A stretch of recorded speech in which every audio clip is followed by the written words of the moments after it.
Sesungguhnya Allah sedang memberikan kepada kita sekian banyak fadilah dan keutamaannya. Karena sungguh sangat mulia orang-orang yang berada di majelis ilmu.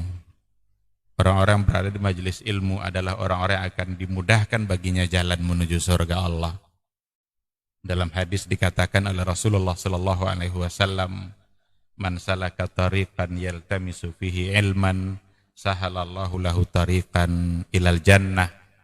Barang siapa yang menempuh satu jalan di mana tujuannya adalah untuk mendapatkan ilmu, maka Allah akan mudahkan baginya jalan menuju surga.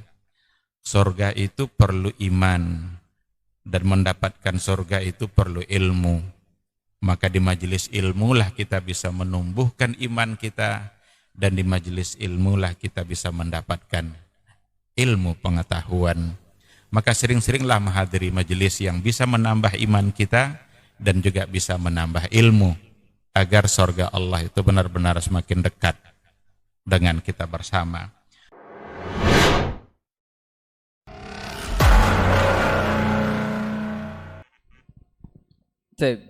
Bismillah, Assalamualaikum warahmatullahi wabarakatuh. Alhamdulillahirabbil alamin, wassalatu wassalamu ala asyrafil anbiya'i wal mursalin wa ala alihi wa ashabihi rasulillahi ajmain, wa ba'd. 91,1 FM Radio Robani, merajut ilmu dan peradaban, generasi Robani dan pemirsa KMTV dimanapun Anda berada di kesempatan malam hari ini. Senang sekali kita kembali berjumpa di program Pondasi Podcast Dakwah Islami. Alhamdulillah kita bersyukur kepada Allah Subhanahu wa taala untuk kesempatan malam hari ini. Kemudian selawat dan salam kepada Nabi Muhammad sallallahu alaihi wasallam selaku uswah hasanah kita dalam kehidupan. Kita bermohon selawat ini selalu tersambung hendaknya kepada seluruh keluarga, kepada para sahabat, dan juga tentunya kepada orang-orang yang senantiasa istiqamah menjaga dan menjalankan ajaran serta sunnah-sunnah beliau hingga hari kiamat kelak. Baik, generasi Robani dan pemirsa KMTV, juga ikhwah sekalian, kaum muslimin dan kaum muslimat dimanapun Anda bisa menyimak siaran kita. Kita di Pondasi malam hari ini sudah memasuki episode ke-22, dan alhamdulillah untuk kesempatan malam hari ini juga kita sudah bersama guru kita Ustadz Dr. Helmi Basri LCMA Hafizahullah Ta'ala, dan kita akan bahas sebuah tema yang bertemakan, kalau dibilang judul ini agak sedikit menyedihkan atau seperti apa dan bagaimana, nanti kita akan bahas selama 1 jam ke depan lebih kurang. Yaitu tema yang akan kita bahas adalah usah dipisah. Seperti apa dan bagaimana, kita akan bahas bersama guru kita Ustadz Dr. Helmi Basri LCMA Hafizahullah Ta'ala. Kita sapa dulu beliau. Assalamualaikum warahmatullahi wabarakatuh. Assalamualaikum warahmatullahi wabarakatuh. Sehat malam hari ini, Ustadz? Alhamdulillah. Alhamdulillah. Tapi Ustadz, kita akan membahas sebuah tema usah dipisah, Ustadz. Ini kalau usah dipisah kayaknya sedih, Ustadz ya. Ustadz, mungkin pertanyaan pertama, Ustadz, katanya kehidupan dunia ini, Ustadz, itu harus seimbang, Ustadz. Banyak yang mengatakan seperti itu karena dunia dan akhirat itu 50-50, 50-50. Tapi kita tilik juga dalam Al-Quran ada yang mengatakan ayat Allah Subhanahu wa taala itu wal akhiratu khairul laka minal ula. Itu akhirat itu lebih utama kehidupannya. Apakah ini kontradiksi atau berlawanan atau bisa disamakan atau seperti apa, Ustaz? Nah, fadhal, Ustaz. Bismillahirrahmanirrahim. Alhamdulillah wassalatu wassalamu ala Rasulillah wa ala alihi wa sahbihi wa mawala. Ikhwati fillah, sahabat podcast ya yang dimuliakan Allah, ikhwah yang hadir di studio pada malam hari ini, kita bersyukur pada Allah Subhanahu wa taala. Alhamdulillah pada malam hari ini kita dimudahkannya untuk mengisi waktu kita dengan berbagi, belajar, yang mudah-mudahan ini bisa menjadi ibadah bagi kita bersama. Salawat dan salam juga untuk Rasulullah Sallallahu Alaihi Wasallam, jangan pernah putus untuk kita ucapkan. Mudah-mudahan di akhirat kelak kita bisa mendapatkan syafaatnya. Baik, ikhwati fillah, tema yang akan kita angkat pada malam hari ini adalah usah dipisah. Memang dipisahkan itu kadang menyedihkan. Atau berpisah itu memang sesuatu yang sering tidak baik atau mendatangkan sesuatu yang tidak baik. Tapi yang akan kita bahas pada malam hari ini adalah satu permasalahan yang memang harus didudukkan antara dunia dengan akhirat, antara kehidupan dunia dengan kehidupan akhirat. atau antara amal-amal dunia dengan amal-amal ukhrawi. Apakah itu merupakan sesuatu yang terpisah atau justru jangan dipisahkan?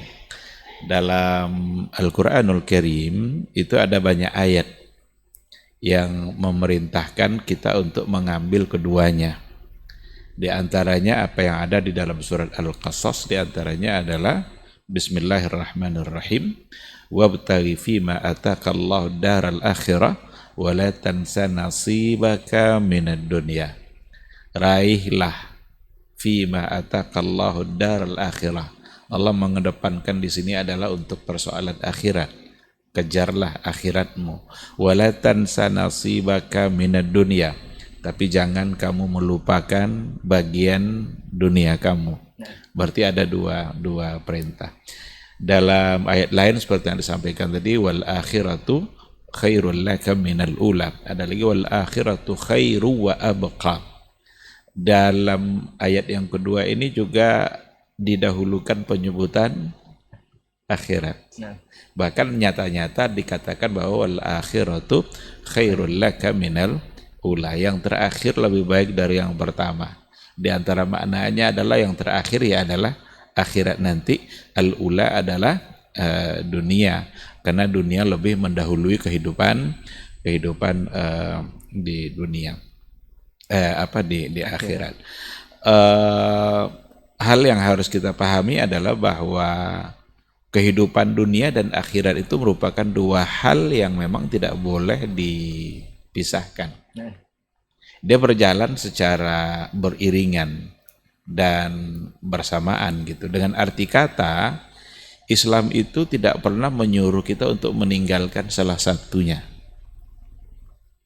Islam tidak pernah menyuruh kita untuk meninggalkan secara mutlak salah satunya. Yang tinggalkan dunia hanya akhirat, atau tinggalkan akhirat apalagi, itu tidak akan pernah ada. Yang ada justru bagaimana seorang muslim itu bersikap adil antara dunia dengan akhirat. Hanya saja adil itu bukan berarti sama berat. Di sini yang perlu dipahami secara baik. Kita harus adil memberikan hak-hak dunia kita dan hak-hak akhirat kita. Karena dunia kita punya hak dan akhirat kita juga punya hak. Tetapi sekali lagi, adil di sini tidaklah berarti sama berat.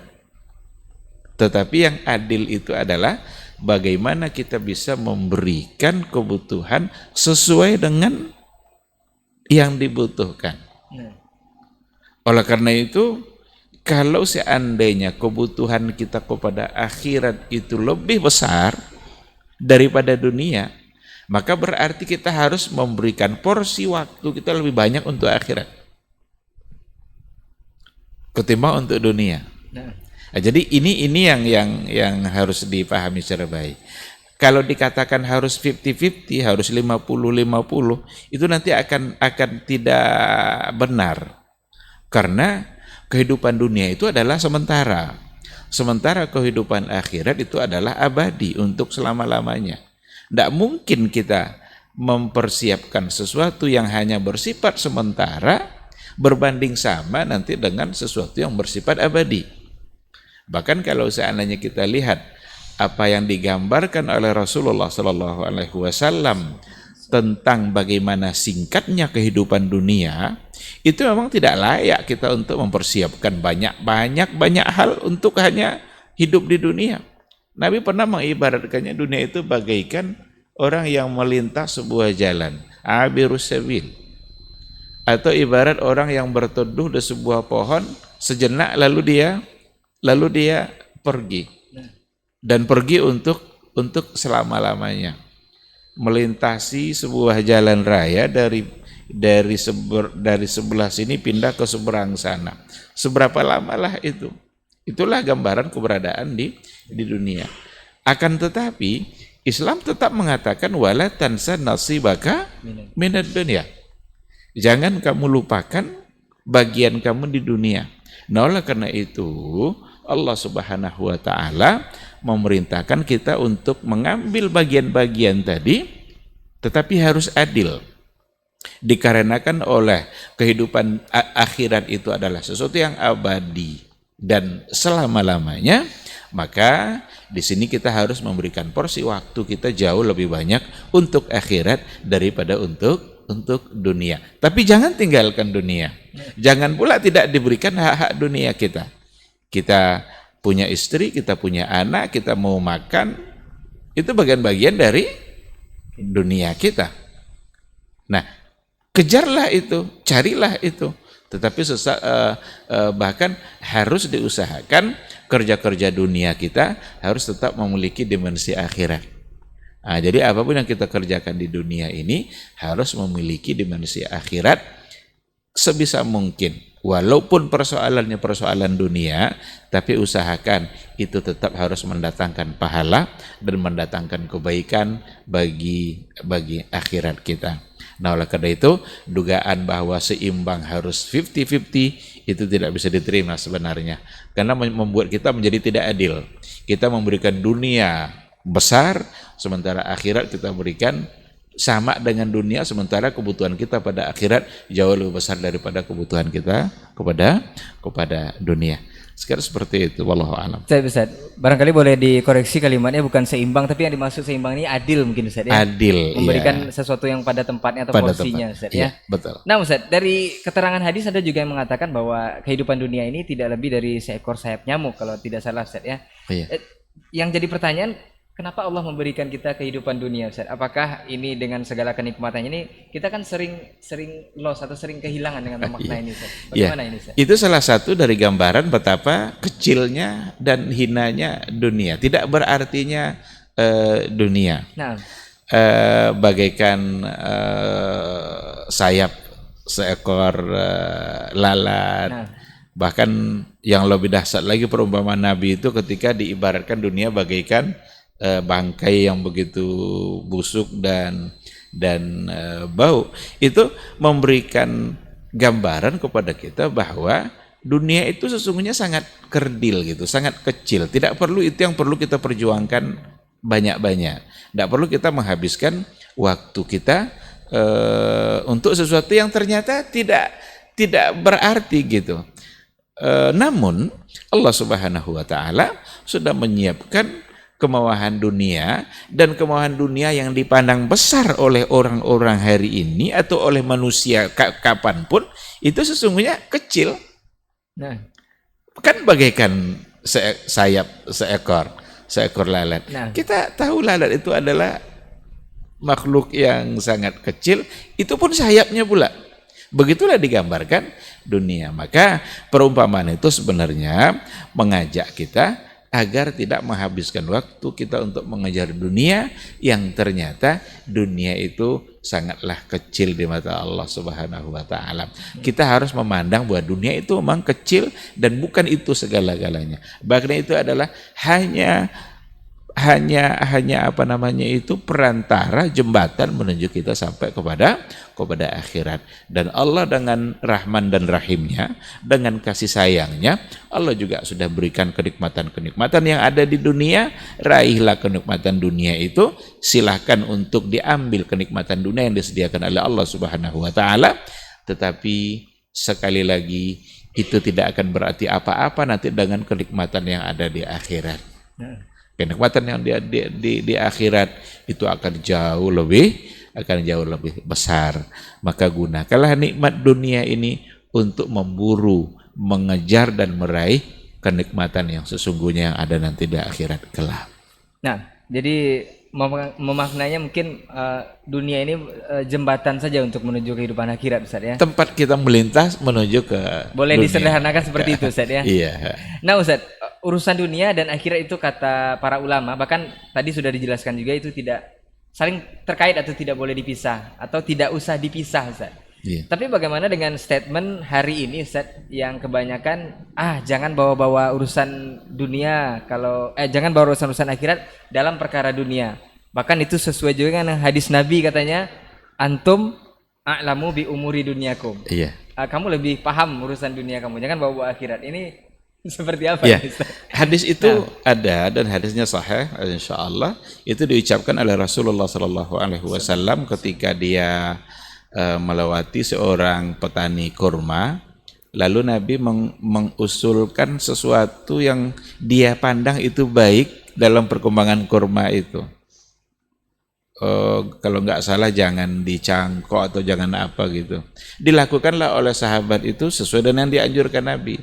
Ternyata kurmanya di tahun berikutnya tidak sebaik yang sebelumnya.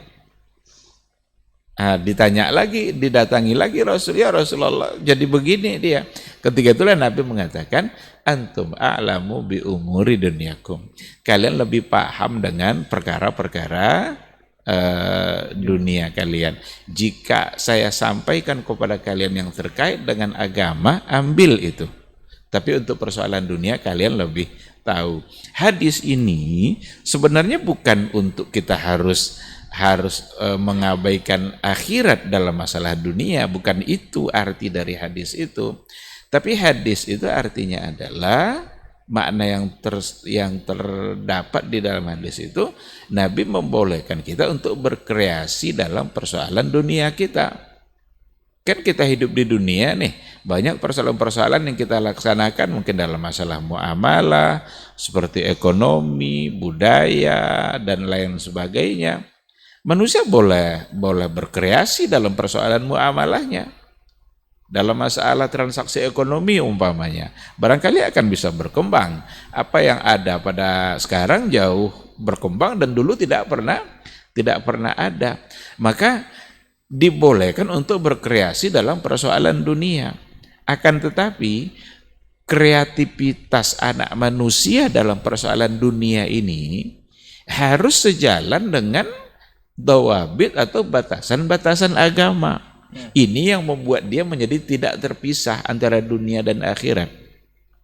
Jangan dimanfaatkan nanti hadis ini untuk kita berbuat semaunya di dunia ini tanpa memandang batasan-batasan itu. Dalam masalah budaya umpamanya, budaya itu kan kreasi manusia. Manusia yang berbuat, manusia yang menetapkan, mereka yang menyukainya, buatlah, silakanlah. Tetapi jangan sampai nanti berbenturan dengan batasan-batasan agama. Kalau sudah berbenturan dengan batasan agama, kita akan menjadi salah. Nah, oleh karena itu, hadis itu sama sekali bukanlah memisahkan antara urusan dunia dan akhirat, tetapi membolehkan kita untuk berkreasi dalam perkara-perkara dunia kita, tetapi kreativitas itu harus selalu di bawah payung agama. Harus di bawah dan sejalan dengan ketentuan-ketentuan dan dawabit syariah. Transaksi ekonomi silakan, tapi jangan ada riba, jangan ada gharar, jangan ada zulm. Budaya silakan kembangkan, tapi jangan ada syirik, jangan ada nanti hal-hal yang sifatnya menghina orang lain. Jangan ada di situ hal-hal yang ternyata berbenturan dengan apa yang diperintahkan oleh agama. Sehingga kalau seandainya ada budaya yang bertentangan dengan agama yang harus dikedepankan. Budaya ini harus dirubah. Jangan teruskan kreasi itu. Kita harus sadar bahwa kesalahan itu harus kita hentikan dan tinggalkan kepada budaya yang memang lebih baik. Saya Ustaz, seperti itu. Mohon izin lagi Ustaz. Ini antara kehidupan dunia dengan kehidupan akhirat juga Ustaz. Dari awal tadi kita sudah membahas bahwa keduanya tidak boleh dipisah atau usah dipisah dan harus adil dalam porsinya masing-masing. Ini ada dua kelompok berseberangan Ustaz. Sebagian besar ada yang memaknai kehidupan akhirat itu dengan zuhud Ustaz. Jadi lebih merasa cukup dengan kehidupan dunia, lebih mementingkan kehidupan akhirat. Di satu sisi lagi ada kelompok yang mengatakan hidup hanya sekali Ustaz, nikmati saja. Ini seperti apa ini Ustaz? Iya, nikmatilah untuk hal-hal yang memang dihalalkan. Nah, boleh kita menikmati dunia, boleh menikmati yang seberat sayap lalat tadi itu, silahkan diambil. Nah. Tetapi sekali lagi nikmatilah sesuai dengan apa yang diatur oleh agama.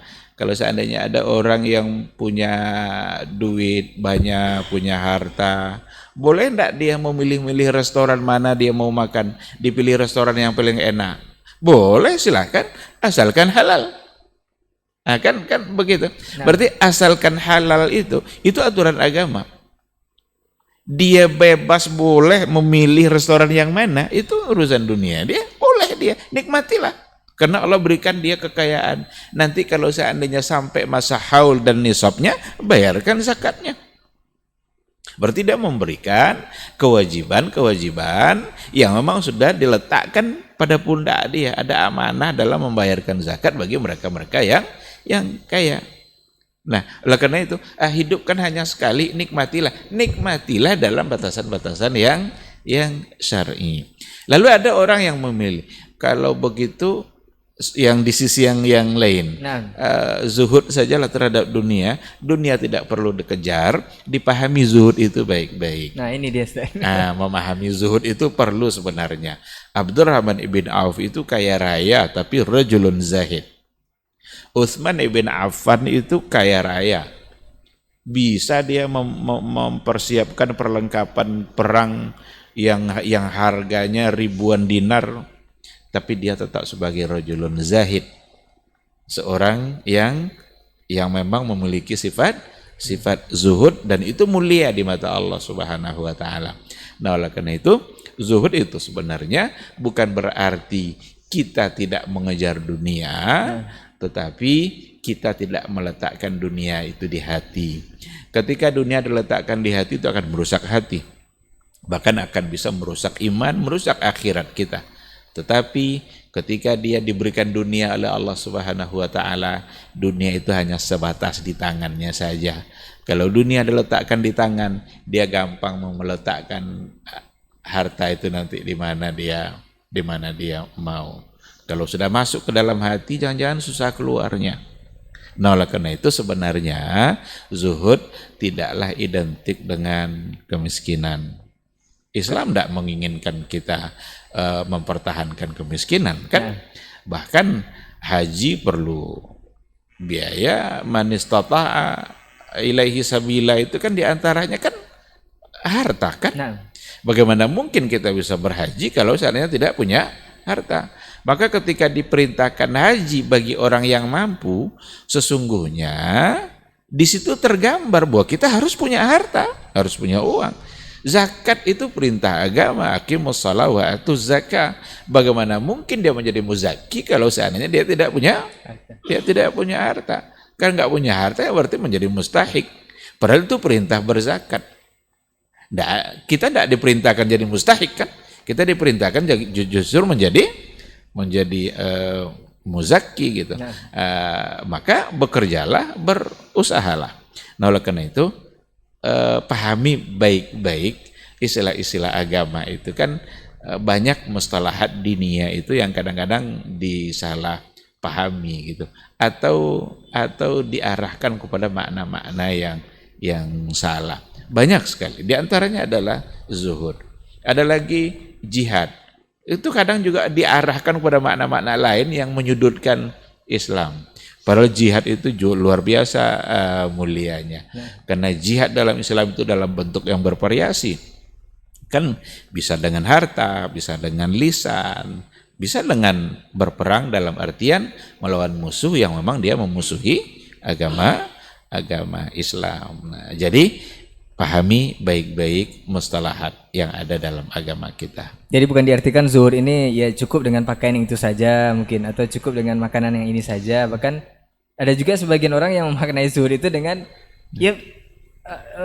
bahkan untuk kebersihan tubuh sendiri tidak dihiraukan. Itu makna zuhud. Kalau seandainya dia memilih begini, dia punya dunia, dia punya kekayaan, tetapi dia ingin makan yang sederhana, bagus. Tidak pula menjadi terlarang.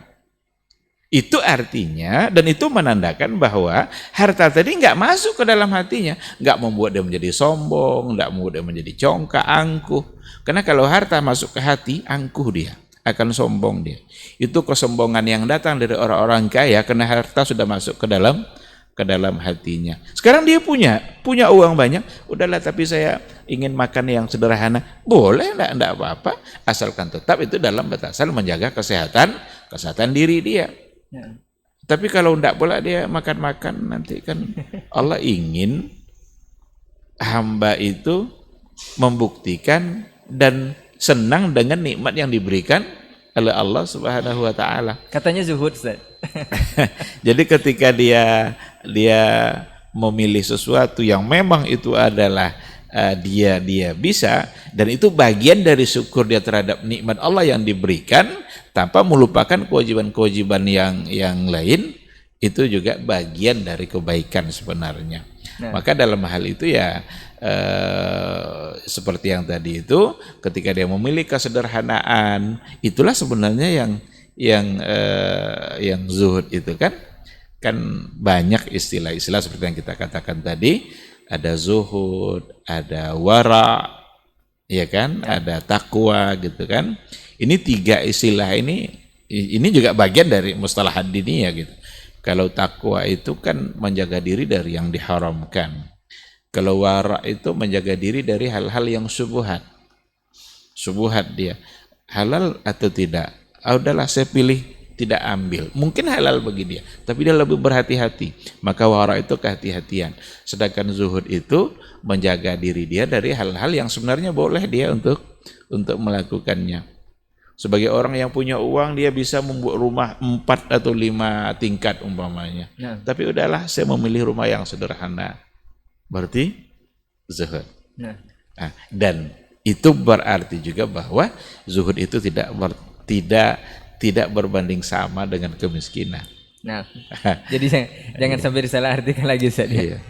Nah, Ustaz, jadi bagaimana sebenarnya, Ustaz, untuk barangkali boleh diulang lagi yang harus dipisah tadi, sebenarnya dunia yang masuk ke hati tadi, Ustaz ya. Iya. Itu yang harus dipisah. Tapi kalau kehidupan dunia dengan kehidupan akhirat itu sebenarnya tak usah dipisah, jadi diseimbangkan saja atau diberikan porsi yang adil untuk keduanya. Ini poin berikutnya, Ustaz, bagaimana agar setiap urusan dunia kita itu selalu dibimbing oleh perkara agama, Ustaz. Karena kita menyadari setiap kita membuka mata dari awal itu seluruh kegiatan kita hampir di sana bernilai atau dibimbing oleh perkara agama dari A sampai Z sebenarnya. Kayak kita bangun tidur, sudah ada bacaan doanya, kita menuju ke kamar mandi, masuk ke kamar mandi, bahkan itu semua sudah diatur. Itu kan adalah perkara akhir atau perkara agama, Ustaz. Ini bagaimana menyadarkan atau membuka mata kita bahwa setiap perkara akhirat itu sebenarnya berseimbangan atau tidak bisa dipisah dengan perkara dunia. Iya. Nah, Ustaz. Disinilah pentingnya kita memahami agama ini secara luas. Agama harus dipahami, jangan setengah-setengah atau jangan garis besarnya saja. Karena Islam ini mengajarkan kita, ada yang secara garis besar, ada yang secara detail. Kalau seandainya kita berbuat dalam persoalan dunia kita, bagaimana persoalan dunia kita ini harus selalu dibimbing oleh agama kita. Tidak ada cara lain selain daripada kita paham dengan bimbingan agama kita itu. Kita harus paham batasan-batasan dalam beragama. Contoh, boleh enggak kita berupaya untuk mendapatkan sebuah jabatan? Itu kan urusan dunia. Kalau kita baca sejarah secara historis, ada orang-orang yang ketika meminta jabatan kepada Rasul tidak berikan. Seperti Abu Dzar umpamanya, "Amirni ya Rasulullah." Beri saya imarah, jabatan ya Rasulullah. Kata Rasul apa? "Innaka rajulun dha'if." Sesungguhnya kamu, wahai Abu Dzar, adalah rajulun dha'if. Kamu lemah. Imarah itu adalah amanah. Dan itu di akhirat nanti menjadi nadamah, menjadi sebuah penyesalan. Nampak oleh Nabi rajulun dhaif, berarti tidak pantas untuk diberikan. Tetapi ada seorang utusan kabilah, seorang utusan dari kabilah yang di pedalaman Arab yang datang menemui Rasul untuk mempelajari Islam, diajarkan Islam itu oleh Rasulullah Shallallahu Alaihi Wasallam, dan setelah itu justru Nabi mengangkat dia sebagai pemimpin untuk kaumnya agar dia bisa berdakwah, ya kan? Nah, berarti persoalan jabatan kita di dunia itu masalah dunia. Bolehkah kita dapatkan? Boleh, silakan. Tetapi bagaimana persoalan dunia kita ini harus selalu dibimbing oleh agama. Di sini nanti enggak usah dipisah itu. Jadi jangan dipisah. Kalau dipisah nanti antara jabatan dengan agama, maka dia akan menjadi pejabat yang tidak baik. Karena tidak punya dhawabit, tidak punya kriteria. Jabatan hanya sekedar mengejar kekayaan pribadi.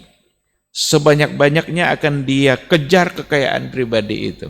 Meskipun akan menzalimi hak-hak orang lain. Itu kalau dia tidak punya dhawabit dan batasan-batasan agama. Nah, oleh karena itu, bagaimana urusan dunia kita harus selalu di bawah naungan agama. Jangan sama sekali dipisah. Usulan untuk memisahkan itu datang dari orang-orang sekuler. Orang-orang menganggap bahwa agama ini terpisah dari negara, politik terpisah dari agama. Jangan bawa agama dalam perpolitikan kita. Itu sekuler, habis itu. Pemikiran seperti itu. Padahal kalau kita lihat dalam hadis-hadis Nabi, justru tidak dipisahkan. Apa contohnya? Ketika kita baca hadis sab'atun yuzilluhumullahu yawma la zilla illa zilluh. Ada 7 golongan yang di akhirat kelak akan mendapatkan naungan. Nggak ada naungan di hari itu kecuali naungan Allah. Yang pertama yang disebut Nabi apa? Imamun adil. Pemimpin yang adil. Berarti soal kepemimpinan ini kan tidak murni masalah dunia kan? Nah, bisa. Masalah jabatan ini berarti hubungannya sama akhirat nih. Masya Allah. Nah, begitu gambaran dari Nabi. Kalaulah dikatakan bahwa soal kepemimpinan ini jangan bawa agama, siap ajalah nanti di akhirat kelak. Dia tidak akan bisa menjadi yang adil. Nggak mungkin dia menjadi seorang yang adil kalau seandainya dia tidak mengerti dan batasan-batasan bagaimana agama mengatur agar bisa adil. Nah, kita ambil contoh lain. Bapaknya Nabi bilang begini, kullu amrin zibalin la yubda'u fihi bismillah fahuwa aqta. Setiap urusan di mana urusan itu tidak dimulai dengan bismillah fahuwa aqta, maka dia akan terputus. Terputus itu di antara maknanya seperti yang dikatakan oleh Syekh Al-Utsaimin, qati'ul barakah, terputus keberkahannya. Ketika Nabi mengatakan kullu amrin zibalin, ini amrin di sini apakah persoalan akhirat saja? Apakah hanya sekedar kita mau sholat, mau wudu, mau berniat puasa? Kullu amrin. Kullu itu dalam ilmu usul fikih itu lafaz am. Lafaz yang bermakna umum. Semua perkara, semua urusan. Berarti apapun urusan dunia kita harus berada dalam frame bismillah. Harus berada dalam bingkai bismillah. Kita mau berdagang ke pasar, mulailah dengan bismillah. Sehingga nanti perdagangan kita tidak terputus keberkahannya. Jadi bingkai kita itu, apapun kerja dunia kita, bingkainya harus bismillah. Kalau enggak, fahuwa aqta. Dia akan terputus. Mau pergi ke kantor, mau pergi ke sawah, mau pergi ke kebunnya, mulai dengan bismillah. Sehingga nanti akan ada keberkahan, dan itu juga membantu dia untuk tetap berada dalam bimbingan agama. Karena dia sudah membingkaikan usahanya itu dengan nama Allah. Kalau dia pergi sebagai seorang petani, pergi dia untuk ke kebunnya, dan dia berada pada bingkai bismillah, saya kira dia tidak akan ambil lagi itu sejengkal-sejengkal tanah orang. Karena dia sudah mulai dengan bismillah. Pergi dia mungkin ke kantor untuk bekerja, dia berada dalam bingkai bismillah tadi. Saya kira dalam pekerjaannya di kantor itu akan selalu terjaga dari hal-hal yang bertentangan dengan makna bismillah. Nah, jadi dengan demikian hadis Nabi yang tadi itu sebenarnya menggambarkan bahwa persoalan dunia kalian harus selalu berada di bawah naungan ketentuan-ketentuan agama. Nah, disinilah jangan pernah memisahkan urusan dunia kita dengan akhirat kita. Karena dunia nanti akan ada pertanggungjawabannya nanti di hari akhirat kelak. Kalau kita pisah, disinilah nanti yang akan membuat orang terjerumus, terjebak kepada hal-hal yang menyimpang, hal-hal yang salah, karena urusan dunia dia kira semata-mata untuk dunianya, tidak lagi membawa agama, sehingga dia bisa saja terjerumus kepada penyimpangan-penyimpangan yang akan membahayakan dia di akhirat kelak. Mungkin bisa ditambahkan juga untuk antum, bahkan untuk perkara yang dianggap afwan mungkin agak receh mungkin ya, soal pasang dan buka sendal Ustaz ya. Kalau baca bismillah itu bisa. Nah, iya. Dia begini, dalam agama ini, dalam kajian fikih lah umpamanya ya. Ibadah itu kan ada dua. Ada ibadah mahdhah, ada ibadah ghairu mahdhah. Kalau ibadah mahdhah itu ketentuan waktunya, jumlahnya, caranya, semua sudah diatur oleh Nabi. Sholat itu ibadah mahdhah. Nggak bisa kita tambah-tambah rakaatnya. Dari mana kita memulai dan dari mana bagaimana kita mengakhirinya. Itu nggak ada cerita lain selain daripada melihat kepada apa yang diajarkan oleh Rasul Sallallahu Alaihi Wasallam. Tapi ada nanti ghairu mahdhah. Ghairu mahdhah itu tidak seperti itu. Boleh kita berkreasi, boleh kita berkembang, tetapi berada dalam kebaikan yang diridhai oleh Allah Subhanahu wa taala. Sehingga definisi ibadah yang lebih luas seperti yang dikatakan oleh Syekhul Islam Ibn Taimiyah, ibadah itu ismun jami'un likulli ma yuhibbuhullahu wa yardah. Satu istilah yang masuk ke dalamnya apa saja yang diridhai dan dicintai oleh Allah Subhanahu wa taala. Nah, oleh karena itu dengan logika tadi itu, semua bentuk detik waktu kita yang meskipun secara zahir itu untuk dunia, tetapi akan bisa bernilai pahala. Tidak terputus tadi Ustaz ya. Akan bisa bernilai pahala, tidak terputus kalau kita bawa Allah dalam amalan kita itu. Kalau kita bawa ketaatan kita kepada Allah dan ketaatan kita kepada Rasul, apapun amalnya. Sekarang kita pakai sepatu. Pakai sepatu itu kan kerja dunia itu. Mau pakai sepatu mau enggak, kan agama enggak mengharuskan. Tapi ketika kita pakai sepatu, kita awali pakainya itu dengan kaki kanan. Kenapa kita dengan kaki kanan? Karena Rasul kita suka memulai dari yang sebelah kanan. Rasulullah Sallallahu Alaihi Wasallam itu yuhibbut tayammun fi tana'ulihi wa tarajjulihi. Bahkan sisir rambut, tarajjul itu kan sisir rambut. Rasul memulai dari sebelah kanan. Sekarang mau ke kantor, mau ke tempat kerja, bercermin, kita ambil sisir. Kita mulai dari sebelah kanan. Niatkan karena itu adalah yang disukai Nabi kita. Mengikuti sunnah Rasul. Maka sisir rambut kita ketika itu akan menjadi pahala. Padahal perkara dunia. Padahal perkara dunia. Itulah indahnya Islam ini. Jadi nggak ada agama manapun yang bisa menjadikan setiap waktu kita bernilai pahala kecuali Islam yang dibawa oleh Rasulullah Sallallahu Alaihi Wasallam. Sarapan. Kenapa kita sarapan? Agar kita kuat untuk keluar mencari nafkah. Karena mencari nafkah itu adalah kewajiban agama saya sebagai seorang suami untuk anak dan istrinya. Maka sarapannya akan bernilai pahala. Mencari nafkahnya akan bernilai pahala. Dia tidak ibadah mahdhah, tetapi dia menjadi satu kebaikan ketika kita kaitkan nanti dengan Allah dan dengan Rasulullah Sallallahu Alaihi Wasallam. Kan boleh aja orang kalau mau pakai sandal kaki kiri dulu, kan tidak ada syaratnya kan? Tidak sah pakai sandal kalau tidak diawali kaki kanan, kan tidak ada itu kan? Tetapi ketika dia awali dengan kaki kirinya, dia tidak dapat pahala. Rugi ya? Rugi dia. Nah, sekarang bagaimana agar pahala itu numpuk terus gitu?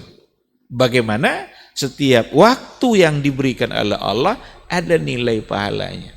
Bahkan tidur saja. Nah, coba bayangkan, tidur saja. Kalau seandainya niatnya untuk memperkuat fisiknya agar bangun beribadah, maka tidurnya akan menjadi pahala. Begitulah indahnya Islam dan begitulah sayangnya Allah Subhanahu wa taala kepada hambanya. Masya Allah. Ternyata banyak hal yang sebenarnya kita anggap biasa saja, itu ketika kita niatkan mencontoh Rasul dan sesuai dengan yang dikatakan Ustaz tadi bisa bernilai pahala Ustaz ya. Bisa tidak terputus di sisi Allah Subhanahu wa taala. Ustaz, di dalam banyak ayat Al-Qur'an kalau kita lihat banyak menyandingkan antara iman dan hari akhir Ustaz. Amanu wal yaumil akhir. Itu selalu disandingkan di beberapa ayat Al-Qur'an atau banyak di ayat Al-Qur'an yang menyandingkan seperti itu. Apakah ini mengisyaratkan juga Ustaz atau indikasi bahwa perkara dunia dan perkara akhirat ini tidak boleh dipisah? Karena apa yang kita yakini di dunia ini suatu saat nanti akan berbalas di akhirat.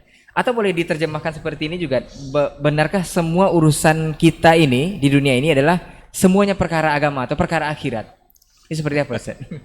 Ya, sebagai seorang yang beriman, memang dia harus yakin bahwa dunia ini bukanlah akhir dari sebuah kehidupan. Nah, tapi justru dunia itu hanya sekedar jembatan menuju untuk kehidupan yang sebenarnya. Itu sebagai seorang mukmin harus seperti itu. Karena ada dulu pada masa Rasul itu kaum Dahriyin. Dahriyun itu orang-orang menganggap bahwa dunia ini akan berakhir urusan kita dengan kematian. Jadi kematian itulah akan mengakhiri semuanya. nah, Maka pada masa dulu ternyata sudah ada. Ateis itu sudah ada. Itu ilhad. Dalam bahasa akidahnya ilhad. Orangnya mulhid. Ateis. Enggak meyakini dia adanya Rabb gitu. jadi bukan perkara baru itu. Bukan perkara baru. Nah. Kalau ada orang hari ini yang sok-sok ateis, ya itu ngikut-ngikut jahiliyah dulu aja itu. Jangan bangga pula dengan fikrah yang seperti itu. Wa ma yuhlikuna illa dahar. Enggak ada yang menghancurkan kita, mengakhiri semua masalah kita illa dahar, kecuali tunggu masa berakhir dunia saja. Kematian selesai sudah. Orang beriman tidak. Orang beriman meyakini bahwa akan ada kehidupan akhirat yang akan dijadikan kesempatan untuk membalas apa yang telah mereka lakukan dalam kehidupan di dunia. Jadi apapun kehidupan di dunia akan ada balasannya nanti di akhirat. Ketika disebutkan beriman kepada Allah dan beriman dengan hari akhir, dan itu ada pada ayat, ada pada hadis gitu, menggambarkan bahwa sesungguhnya apa yang kita kerjakan selama kita di dunia sebagai orang beriman sekarang ini, nanti akan ada balasannya di hari akhirat kelak. Orang-orang yang tidak beriman kepada Allah, orang-orang yang melakukan kemaksiatan kepada Allah, orang-orang yang durhaka kepada Allah dalam kehidupan dunianya, maka akan ada pula nanti balasannya dalam kehidupan di akhirat kelak. Ini yang harus diimani secara baik. Sehingga dengan meyakini itu, kita akan berpikir panjang nanti untuk melakukan kesalahan-kesalahan di dunia, karena akan ada balasannya di akhirat. Allah yang akan membalas, akan ada hisab. Kita ditimbang nanti amal kita itu mana yang berat. Apakah lebih berat amal baiknya atau lebih berat amal buruknya, dan semua sudah disediakan balasannya oleh Allah Subhanahu wa ta'ala. Baik. Kita lanjutkan Ustaz untuk perkara urusan dunia dan urusan akhirat ini Ustaz. Kalau kita melihat kehidupan para ulama terdahulu, ulama-ulama kibar terdahulu, ada riwayat yang mengatakan bahwa mereka itu lebih, kalau bisa dibilang lebih memilih kehidupan akhirat Ustaz, dengan banyaknya menuntut ilmu, dengan banyaknya menghasilkan karya-karya, bahkan meninggalkan juga sebagian perkara yang dikatakan adalah sunnah Rasulullah SAW, seperti ulama-ulama yang meninggalkan tidak menikah atau semacamnya Ustaz. Apakah ini bertentangan atau kontradiksi dengan bahasan kita ini Ustaz? Tidak bertentangan. mereka sebagai contoh, bisa dijadikan sebagai contoh bahwa memberikan porsi besar untuk akhirat ketimbang untuk dunia. Nah, Karena mereka paham betul bahwa akhirat itu jauh lebih lama daripada dunia. Adapun hal-hal yang mereka tinggalkan itu untuk sesuatu yang mereka punya alasan. Oh, itu kan bukan sunnah Rasul, itu kan sunnah Nabi, kenapa ditinggalkan? nah, Mungkin sunnah yang satu itu dia tinggalkan karena satu pertimbangan, tapi sunnah-sunnah yang lain banyak. mereka kerjakan semuanya. Kenapa dia punya pertimbangan? Contoh umpamanya ada di antara mereka yang tidak menikah. Bahkan ada sebuah buku ditulis oleh Dr. Abdul Fattah Abu Ghuddah. Judulnya Al-Ulama Al-Uzzaf. Artinya ulama-ulama bujangan. Jadi dikumpulkannya sejarah ulama-ulama yang bujangan-bujangan itu. Imam Nawawi termasuk yang bujangan, bahkan Ibnu Taimiyah ya. Setelah diteliti, ada berbagai macam alasan, ada berbagai macam sebab kenapa dia tidak lakukan. Di antaranya adalah kesibukan mereka dalam mencarikan ilmu, mendalami agama, atau kesibukan mereka dalam mempertahankan kebenaran yang terkadang mereka sering keluar masuk penjara. Syekhul Islam itu kan puluhan kali dia masuk penjara, keluar, masuk lagi, keluar, masuk lagi. Sekarang keluar masuk berarti.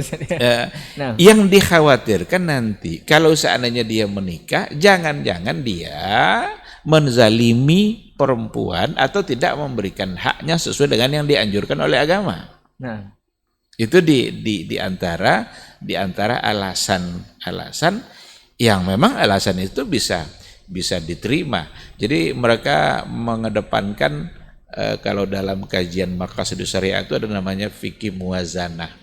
Al-muwazanah bainal masalih wal mafasid. Fikih pertimbangan, menimbang-nimbang mana yang lebih maslahat. Apakah maslahatnya menikah atau tidak menikah. Jangan sekali-kali dipahami bahwa mereka yang tidak menikah itu karena mereka benci sunnah Rasul. Enggak. Kan Rasul bilang kan an-nikahu sunnati. Faman raghiba an sunnati falaysa minni. Rasanya kurang beradab kita kalau seandainya kita katakan bahwa mereka berbuat seperti itu karena mereka tidak mencintai sunnah Rasul. Ketika satu sunnah ini mereka tidak lakukan karena pertimbangan yang dianggap lebih maslahat, tapi coba tengok sunnah-sunnah yang lain. Semua mereka kerjakan. Yang disunnahkan oleh Nabi. Puasa sunnah mereka kerjakan. Sholat malam mereka juga melakukan. Karena ada juga kadang orang mempertahankan sunnah yang satu nih, nikah lebih dari 4 itu kan sunnah Rasul. Iya sunnah Rasul, tapi jangan itu aja yang dipertahankan.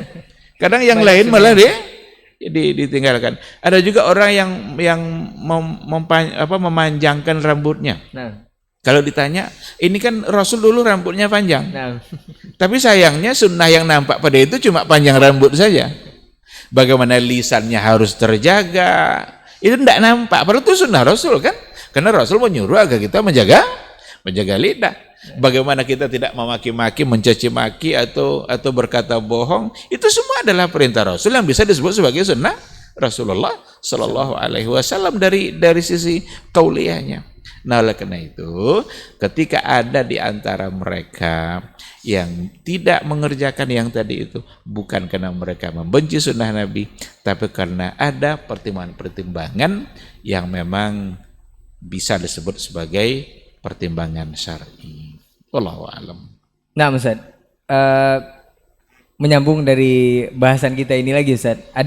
Ada sebagian besar orang yang mengatakan bahwa kehidupan dunia dan akhirat ini memang sebenarnya terpisah, Ustaz. Bahkan seolah-olah mereka itu pasrah, Ustaz, dengan berbuat katakanlah kaum hedonis yang mengatakan hanya untuk kesenangan dunia saja. Mereka mengatakan kalau ridho dengan ketentuan Allah, maksudnya mereka akan menerima kalaupun nanti akan masuk nerakanya Allah, Ustaz. Jadi seolah-olah mereka sudah kuat dengan api neraka ini, Ustaz. Apakah ini ucapan yang benar atau seperti apa, Ustaz? Nah, itu tentu bukan ucapan yang benar. Karena kita diminta untuk beramal, kita diminta untuk beramal sebanyak-banyaknya. Barangkali dari aplikasi hidup hanya sekali tadi Ustaz, makanya berbuat semaunya nanti akan Hidup hanya sekali, lalu nikmati saja, kemudian pasrah dan ridho terhadap ketentuan Allah Ustaz. ketentuan Allah Subhanahu wa taala. Meskipun masuk Meskipun neraka. itu bukan ucapan yang tepat sebenarnya.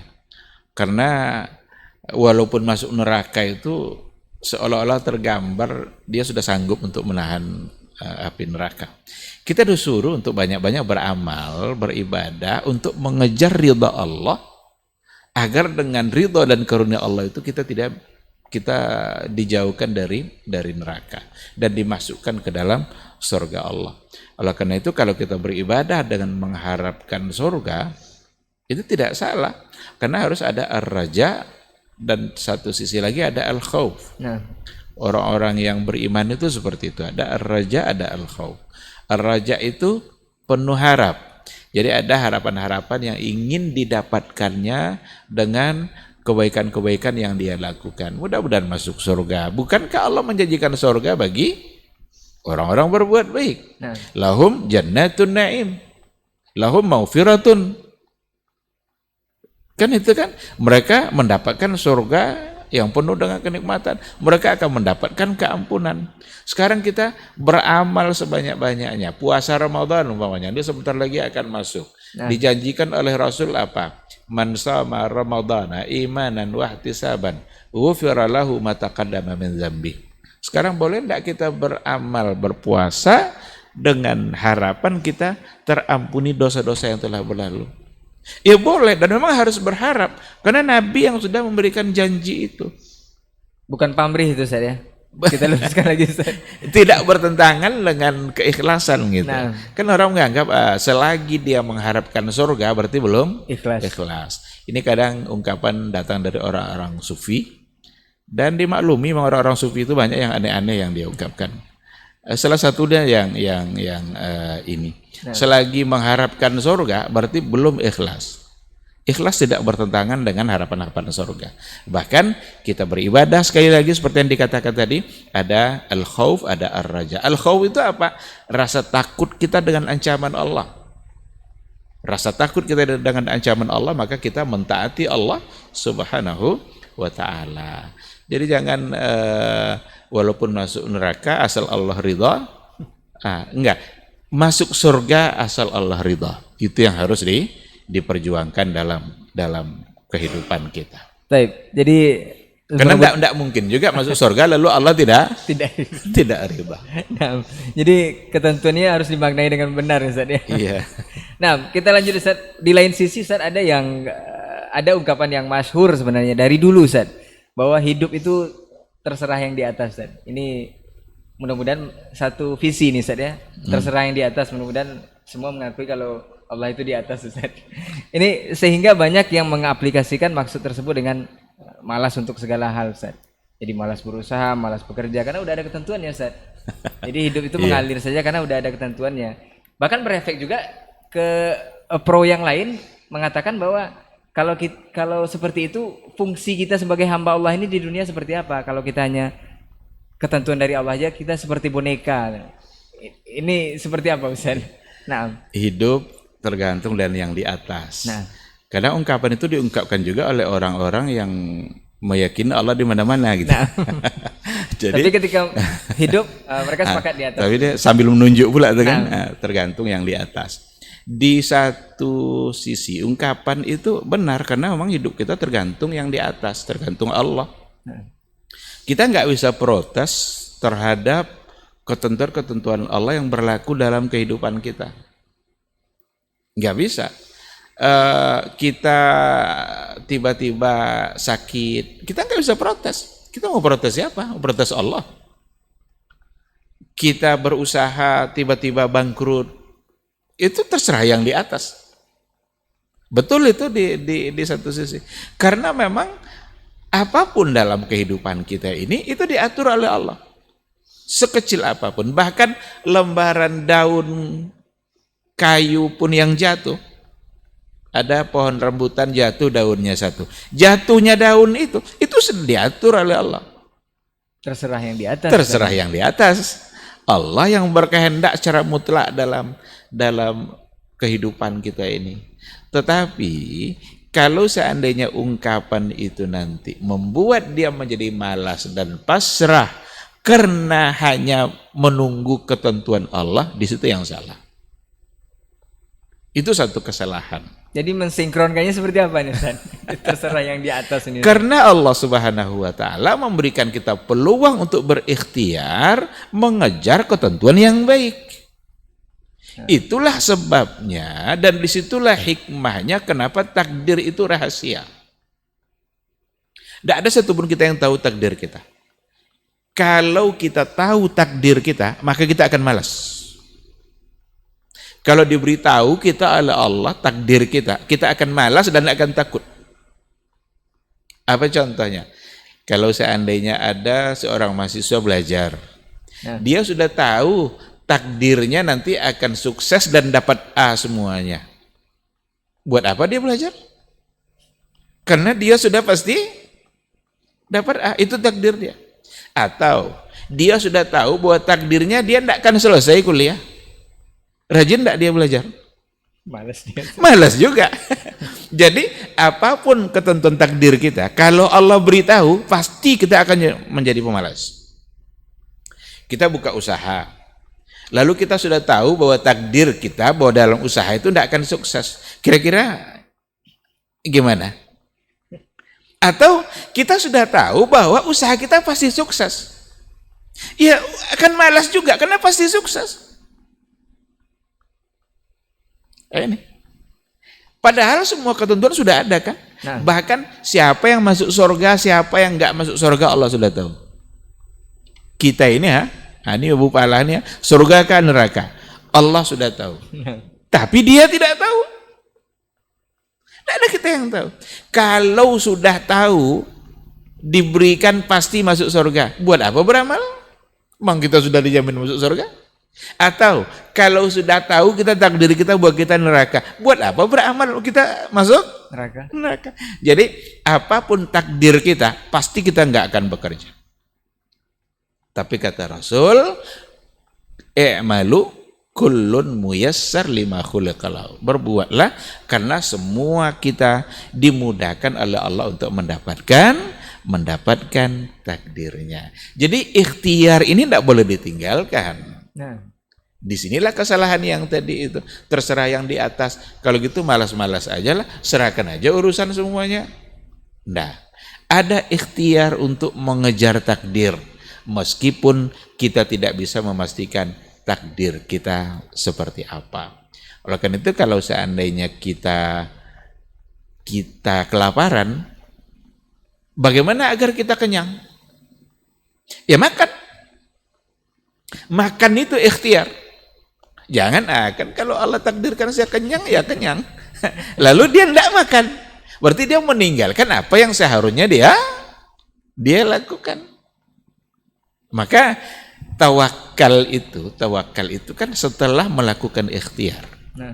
Serahkan segala-galanya kepada Allah setelah kita mengerjakan kerja kita. Jadi dalam hidup ini ada kerja kita yang harus kita selesaikan. Lalu semuanya kita serahkan kepada Allah karena Allah juga bekerja dalam menentukan atau sudah menetapkan apa yang menjadi ketentuan untuk semua hambanya. Jangan nanti kerja Allah diutak-atik tapi kerja dia tidak melakukannya. Itu menjadi satu kesalahan. Kalau umpamanya anaknya sakit, bukankah Allah sudah tahu kapan dia sembuh? Tapi ikhtiar itu adalah ibadah.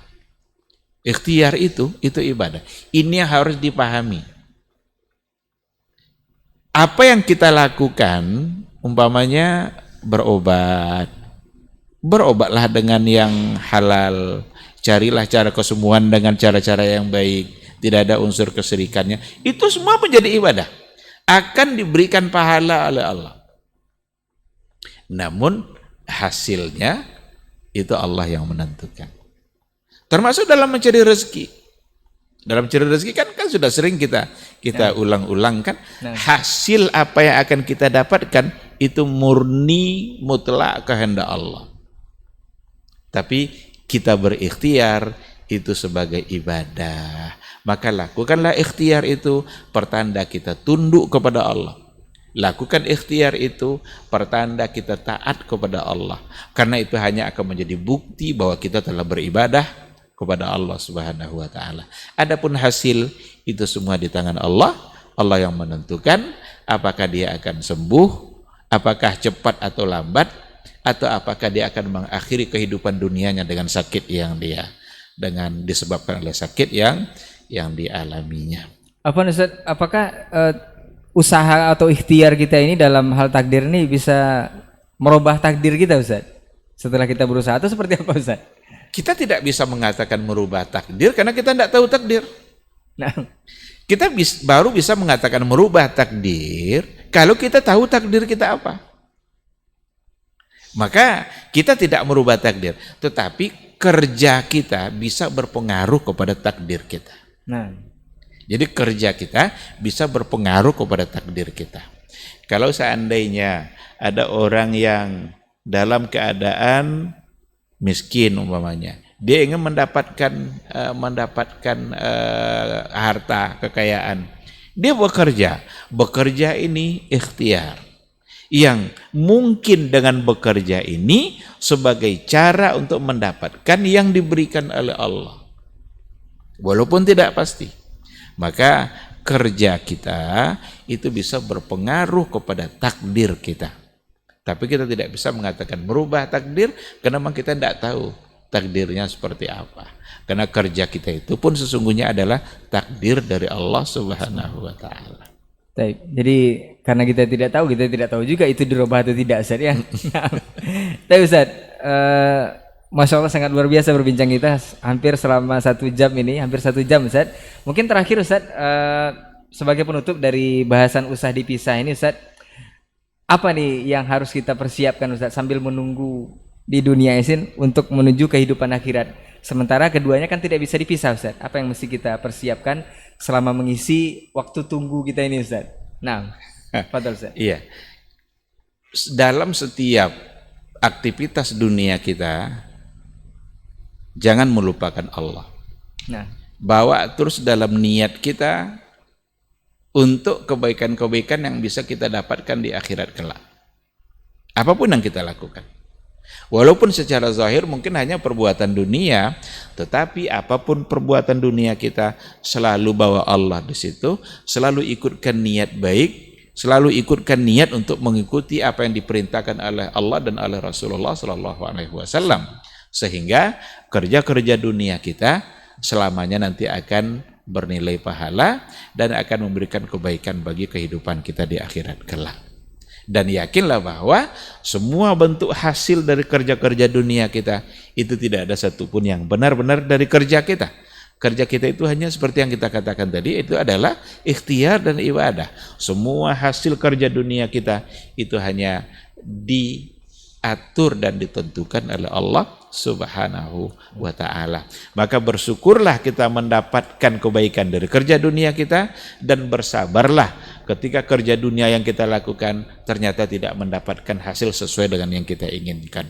Karena sikap orang beriman itu hanya 2, sabar ketika menghadapi hal yang tidak baik, dan syukur ketika menghadapi sesuatu yang dirasakannya baik. Wallahu subhanahu wa ta'ala.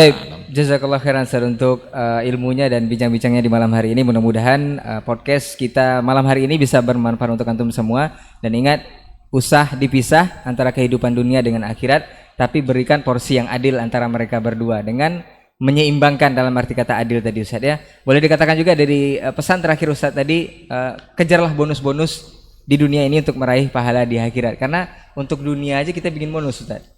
Pengen bonus gitu apalagi untuk perkara akhirat. Untuk perkara dunia antum pasti pengen bonus, dan untuk perkara akhirat harusnya lebih lagi. Afwan untuk semua salah kata kita bicara. Jazakallah khairan untuk perhatian antum semua. Kita tutup nanti dengan doa kafaratul majelis. Insya Allah kita pekan depan akan ketemu lagi di sesi yang sama, di program yang sama, dengan ustadz yang sama, insya Allah dengan tema yang berbeda insya Allah. Kita tutup dengan doa kafaratul majelis. Subhanakallahumma wa bihamdika asyhadu an la ilaha illa anta astaghfiruka wa atubu ilaik. Wassalamualaikum warahmatullahi wabarakatuh. Waalaikumsalam warahmatullahi